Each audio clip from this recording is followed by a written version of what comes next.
Hello, welcome to today's Town Hall, Active Supervision for Child Safety.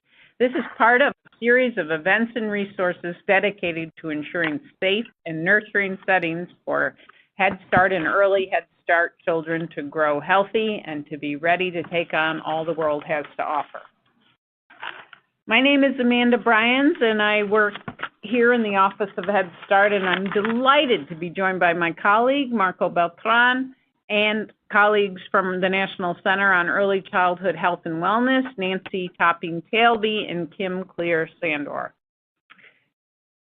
As I mentioned, today's Town Hall event is part of a series of activities, and it is an important part of what is needed to build a culture of safety in your program. We want to help programs create resources and spark ideas that cause them to weave supports around staff, which allow them to be fully present and connected while they're with children. We think this is a very, very important part of ensuring that children are kind of accounted for and that there are supportive and appropriate interactions with children at all times. Now, Marco, I think you have some important information to share with us. I do. So in an effort to make our town hall a little bit more interactive, we just want to point you to the right direction, to a place where you can put your questions and or submit comments on the left sidebar of your screen. You'll notice a space where you can ask a question. Also, one of the frequent questions that we always get in our webinars or in our town halls is, do I have access to the PowerPoint?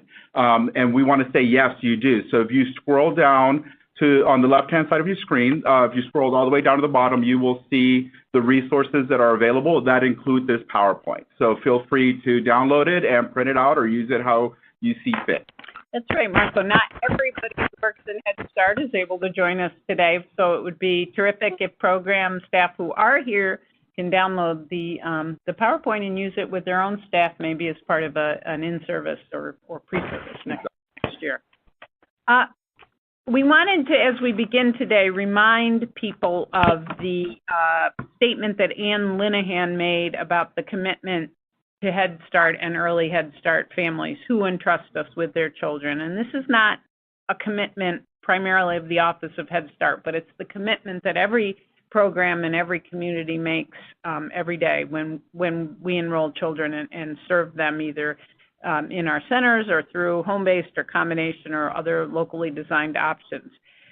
This commitment means that we know where every child is at each and every moment, and that we ensure that children are safe and able to thrive during the time they may be apart from their family or with our staff until they return home again. And one thing that has resonated for me really is this idea of every child every day. And again, we think that getting to know children and forming strong relationships with children, as well as partnerships with families who are the best experts in children, is really foundational to be successful.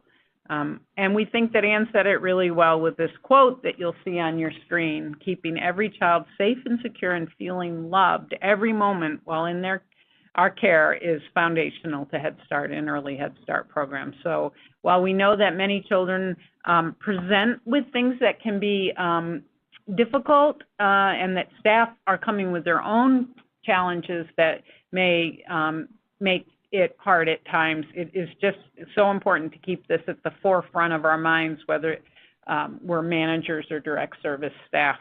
And with that, I want to turn it over to Nancy, who's really going to provide some specific information about things that programs can do to build their culture of safety. Thanks so much, Amanda. Thank you. So as you recall, in our town hall last month, we talked with you about creating and enhancing a culture of safety. We introduced the idea that in organizations that create a culture of safety, everyone understands their roles and responsibilities in making children's safety their #1 priority.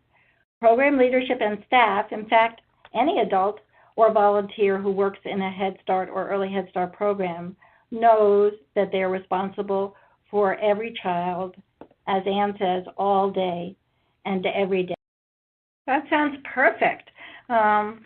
We used this photo in last month's town hall because it's such a nice picture of teachers engaging with children.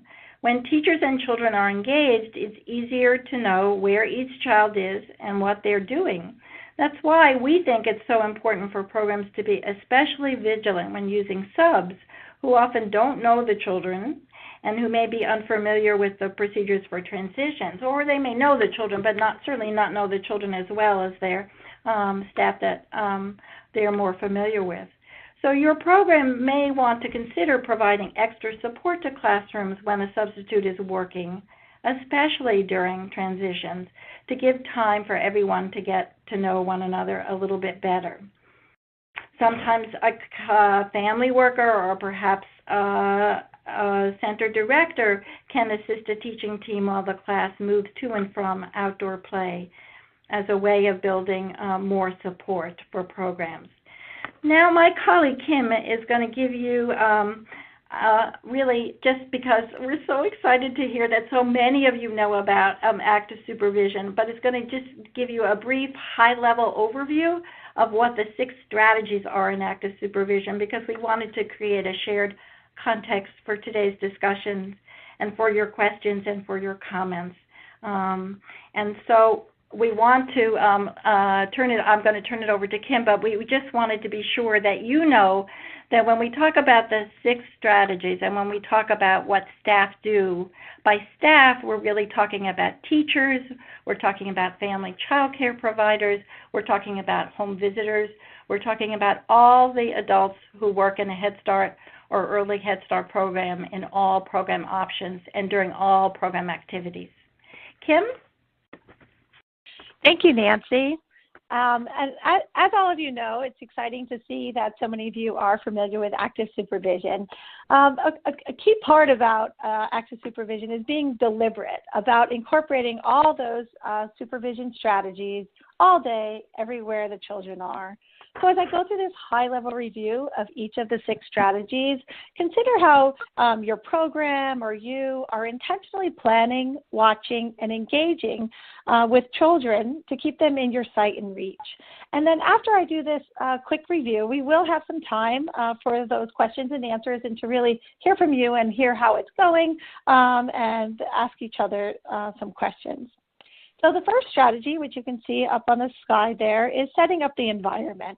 And staff set up the environment so that they can have clear sight lines.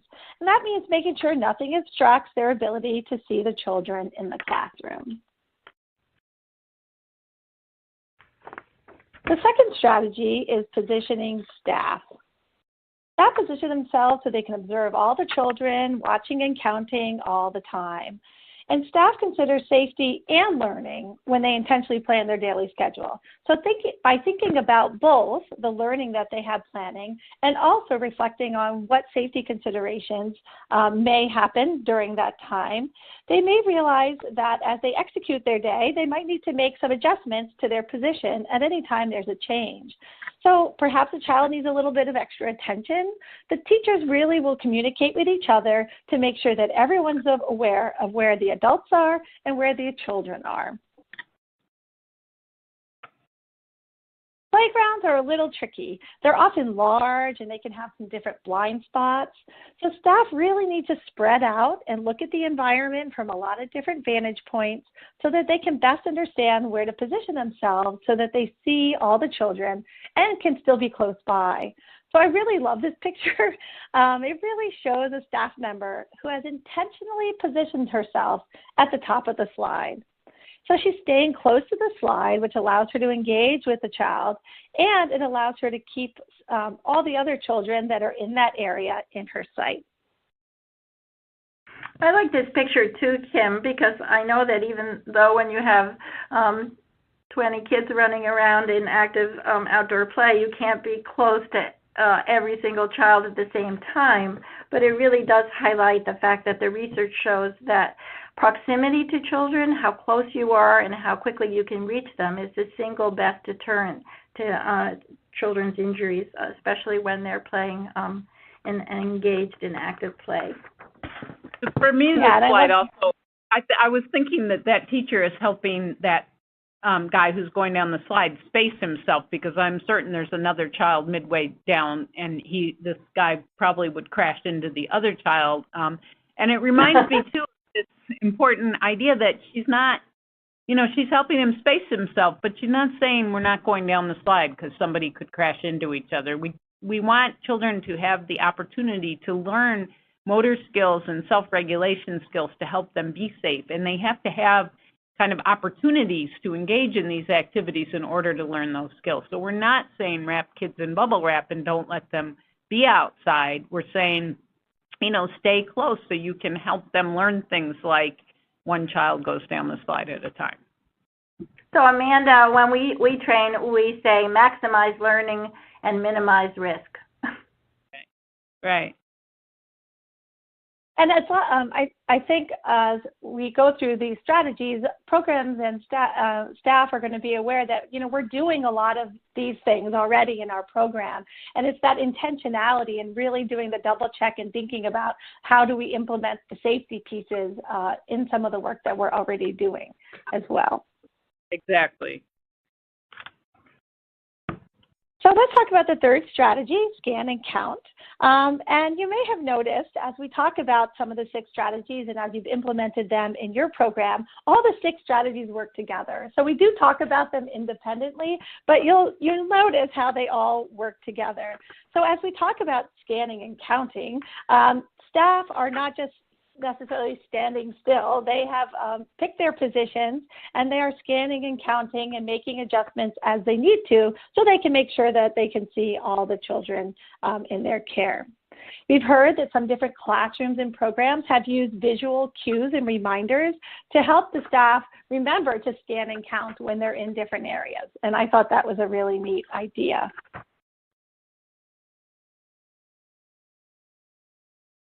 This child loves a tunnel on the playground. And although the tunnel's a lot of fun, when staff are actively supervising, he could be easily missed in that tunnel. So it's really important for staff to be aware of those areas that are less visible in the classroom, on the buses, on the playground, and know where a child may hide so that they can intentionally plan to scan those areas frequently, especially during some of those transitions. So when this group is moving from the outdoors back inside, it's a good idea to plan a visual check in this tunnel to make sure we haven't left any children unattended. And I was thinking as you described that while we say every adult needs to have a sense of responsibility for all children, we also want to make sure specific people know what their job is so that there's not an assumption someone else did it. So scanning things like tunnels probably is something that a program would make sure they designate a specific person to do in order to ensure that it happens. Yes, very important.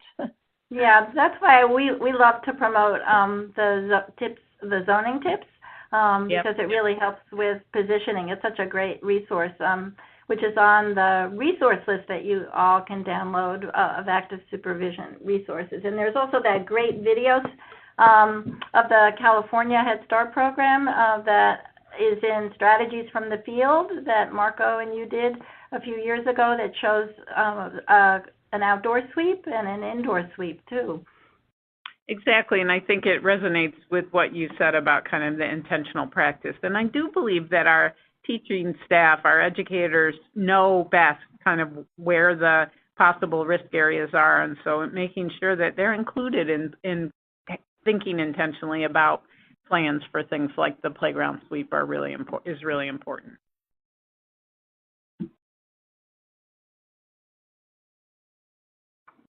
So as we talk about scanning and counting, we always talk about the culture of safety and active supervision everywhere the children are all day. That also includes transportation services, and thinking about active supervision during transitions is really critical.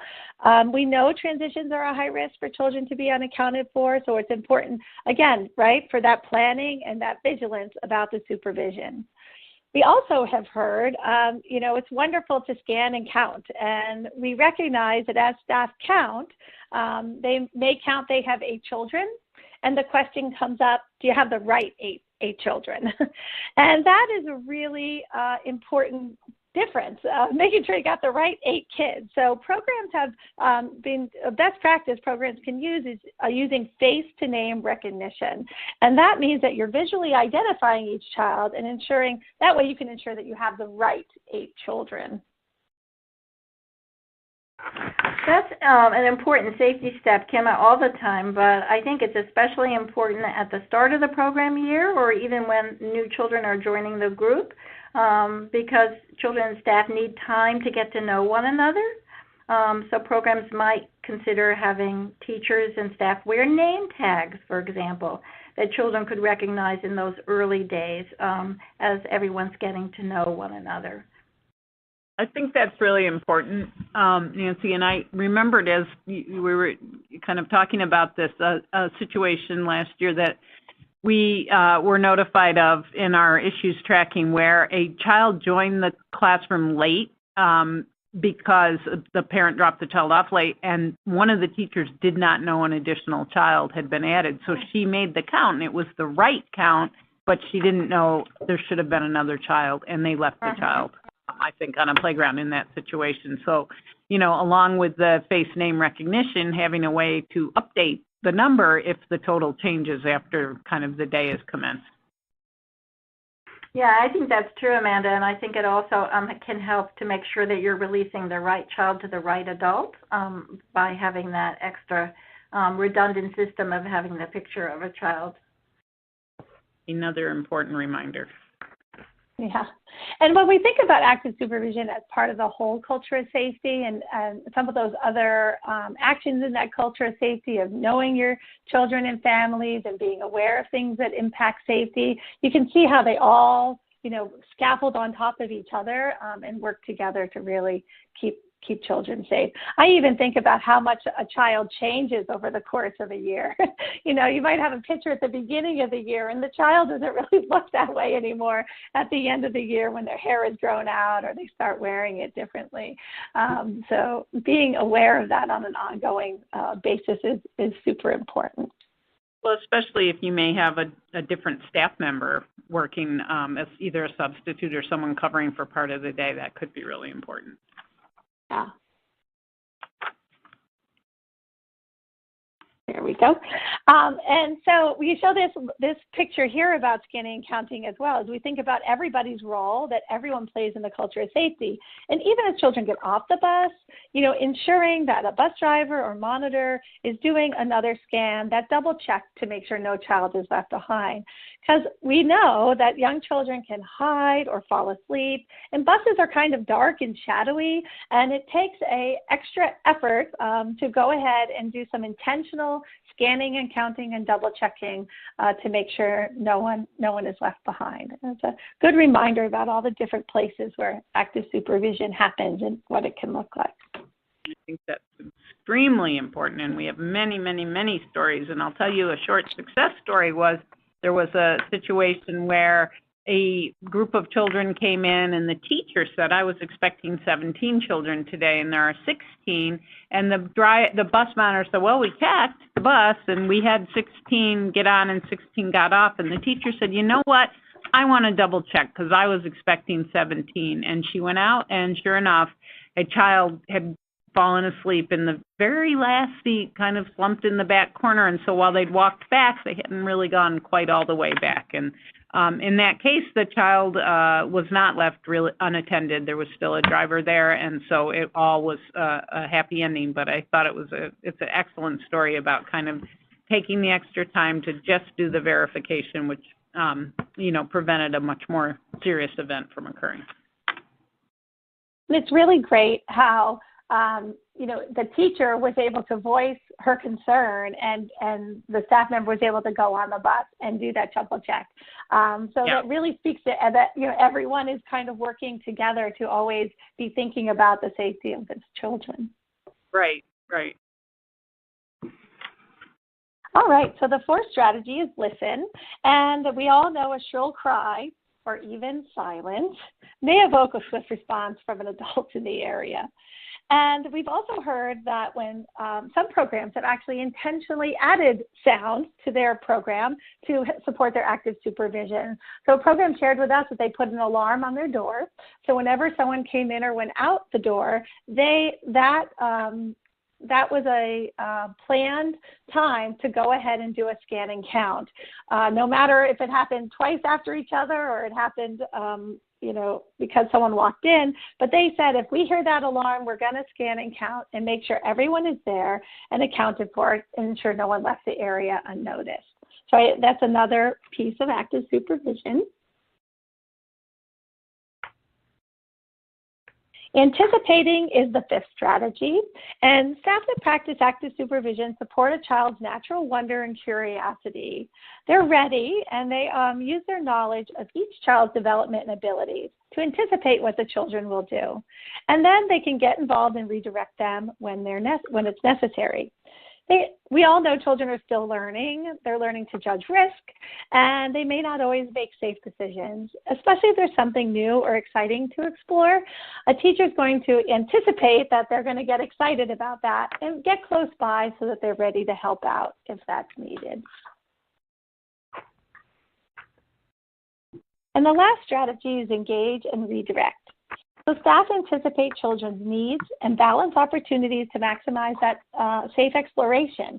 So they set everything up, but they stay close, and they're ready to engage and redirect if the child is having trouble problem solving on their own, or maybe they just need a little bit of extra help. So those are the high overview, I know it was kind of fast, of those 6 strategies.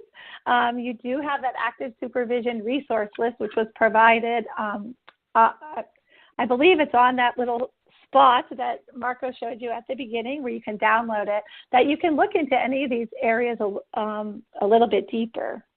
So when programs use these 6 active supervision strategies throughout the day, we ensure that all children are accounted for all day, everywhere that they are. And program leadership plays a key role in adopting a culture of safety and ensuring all children are accounted for. They're safe, secure, and feeling loved. And I'm going to let Nancy take it back over and talk a little bit about the role of program leadership. Thanks, Kim.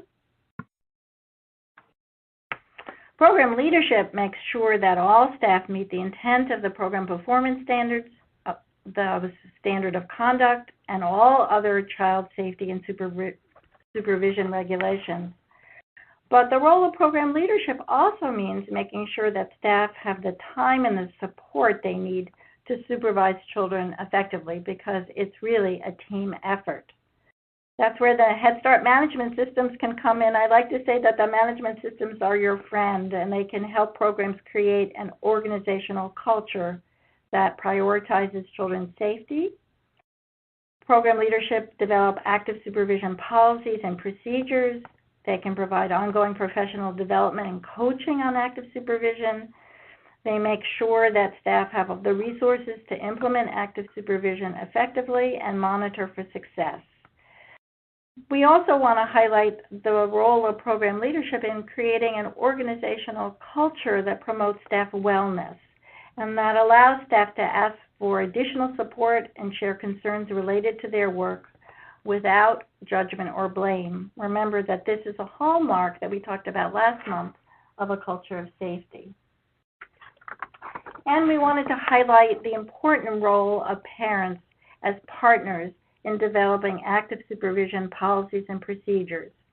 It's important that programs have a comprehensive plan for communicating these policies and procedures related to child supervision to families.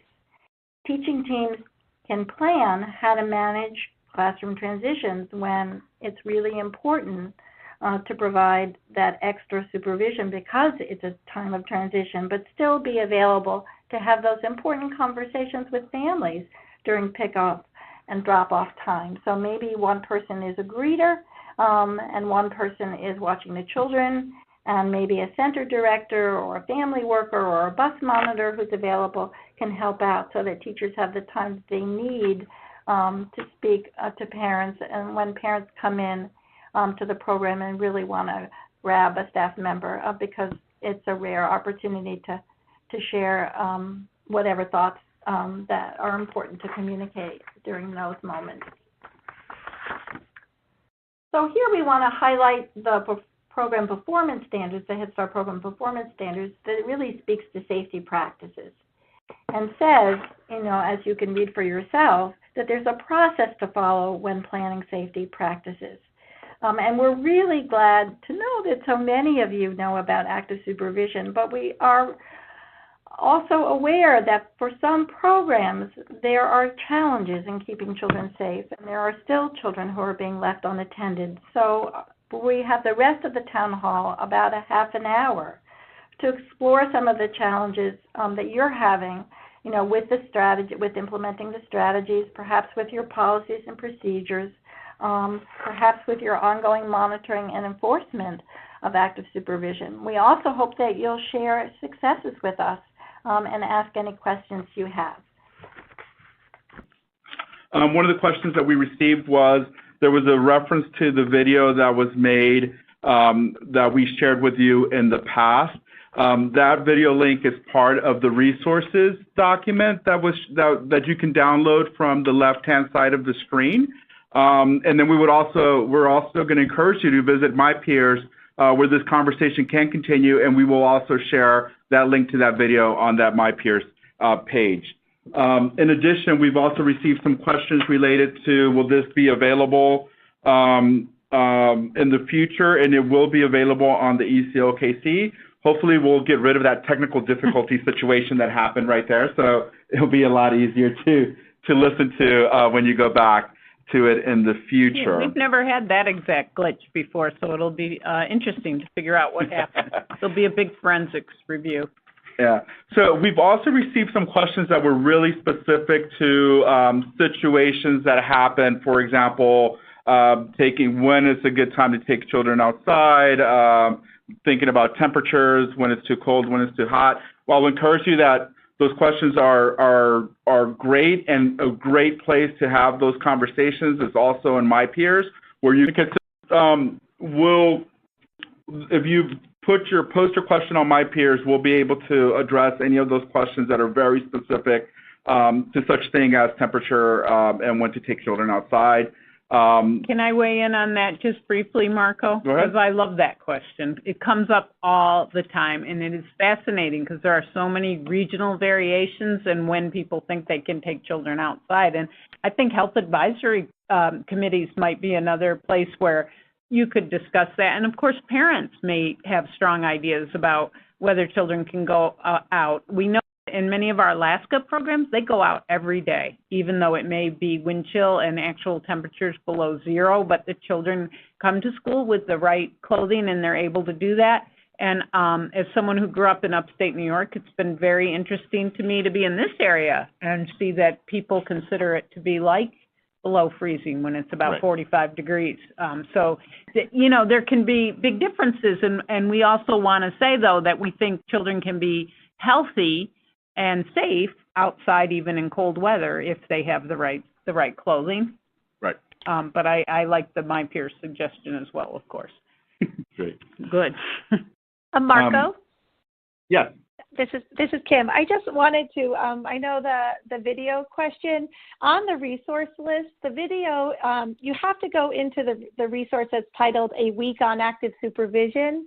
And when you go into that week, then you can find the section on strategies from the field that has the video. So I just wanted to point that out because it is a little bit, 2 clicks in.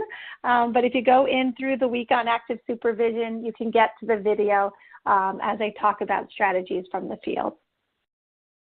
That's a great response, and it's also a response to a question that I was just about to ask, where somebody was asking about a training module specific to active supervision, and if there was one that was related to bus transportation. So that same link that Kim indicated will take you to that information as well. And this is actually, I would like our presenters to kind of engage a little bit in this question, and just from your experiences, what would you recommend and why? Well, you go ahead. No, go ahead, Amanda, and then I'll piggyback on you.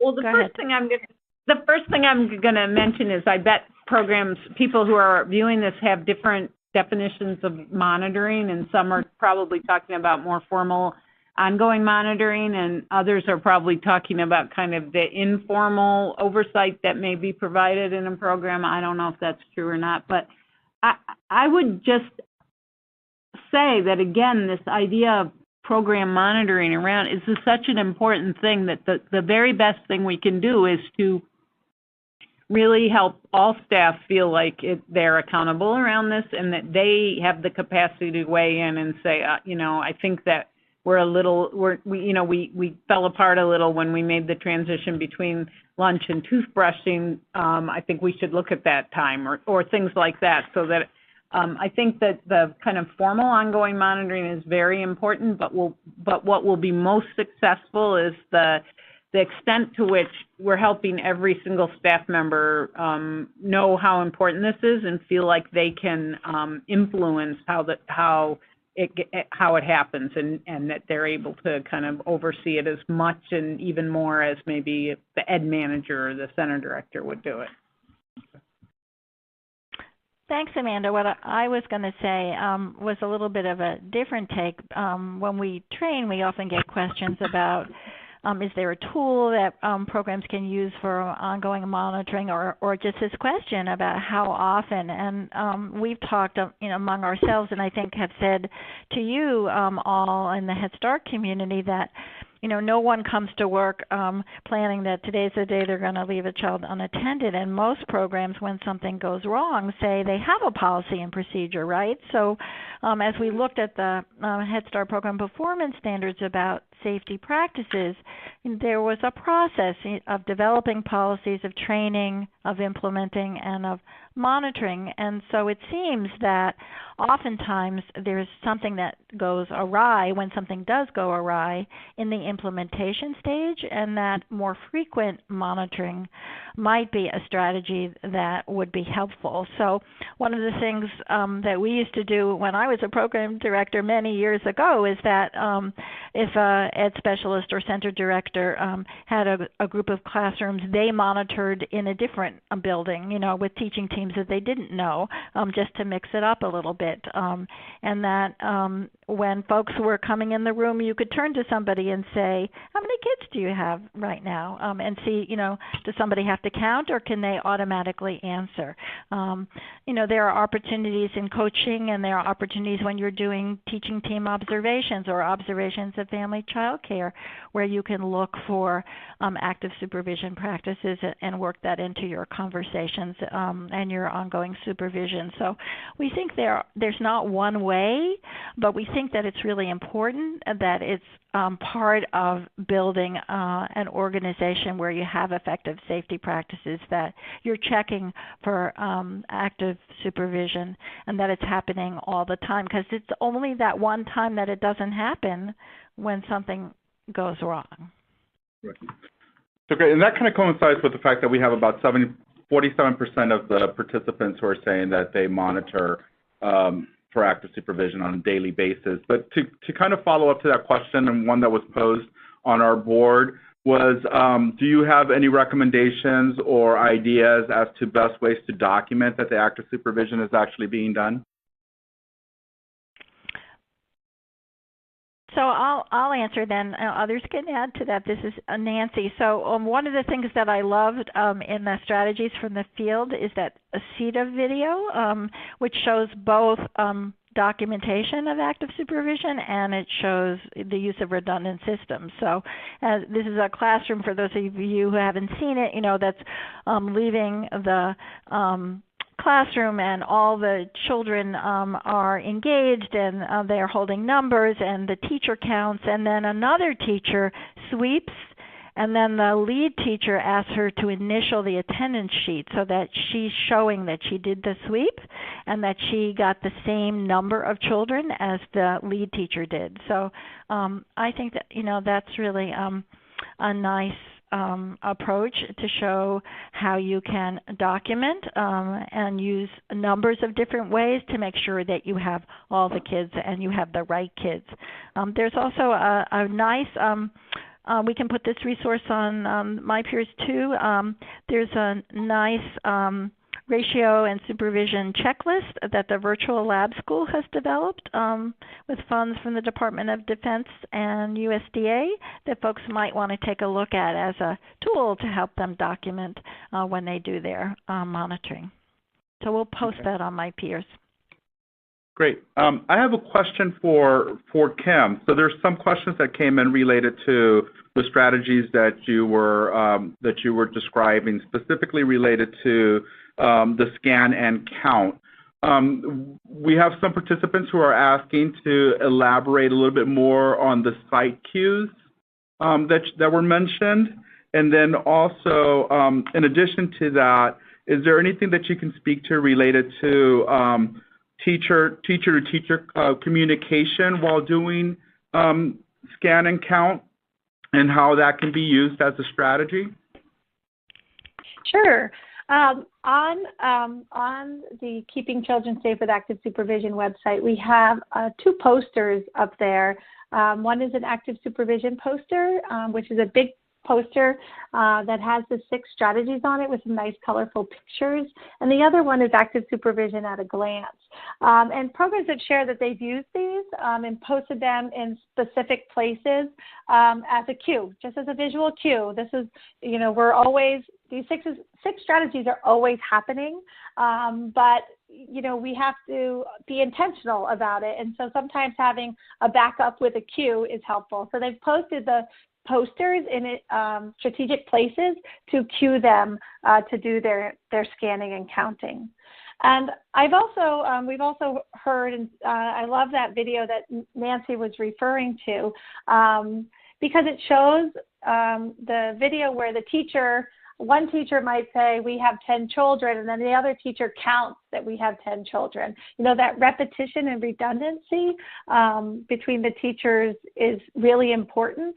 Or if someone's on a playground and a child skins their knee, so perhaps the teacher may need to provide, individual attention to that child to, clean up their cut and put on a Band-Aid or whatever attention the child needs. But when that happens, that is what we talk about, attention management. And when a distraction or a change happens, where that changes something in the environment, there has to be communication so everyone is aware. So we talked about playgrounds being really spread out, and the teachers are in different areas so that they can see children from different vantage points. So if one teacher's attention becomes directed towards one child, the teachers need to let each other know that this is happening so that they can make adjustments, either in the way they're standing or the way where the children are. So that ongoing, it's really that culture, it's that we all own this, and we all need to make adjustments throughout the day and be aware of these changes throughout the day and talk to each other to let each other know, because together the staff are going to keep those children safe. It's not just that one person, but together they can do it. Great, thank you, Kim. Sure. So one of the questions that we have received is how to join MyPeers or how to access MyPeers, since we've mentioned it several times. On the screen, you'll see the link to MyPeers, where we hope that you will be going to, so that you can continue the conversation. Because one of the other things that we're going to do is some of the questions that didn't get posed, and not just questions, but there was a lot of comments about strategies or things that you're engaging in within your program to address active supervision. We're going to be figuring out a way to bring those out in MyPeers to continue the conversation and to provide some of these examples so that others can gain insight from that. You can also go to the ECOKC and search for MyPeers, and that would also take you straight to a link where you can access it. At this point, I'm going to turn it over to Amanda. Well, thank you very much, Marco. I want to just direct your attention to our upcoming events. These events are in conjunction with a lot of other information and resources, as we've referenced throughout today's town hall meeting. Some of the upcoming things that we'll be doing will really focus on helping, again, to surround the staff with the supports they need to be successful. We want to thank you so much for joining us today. We look forward to being with you again in November, and we want to encourage you to communicate, to have fun, and we want to thank you for doing the best and most important work there is to do. Thank you.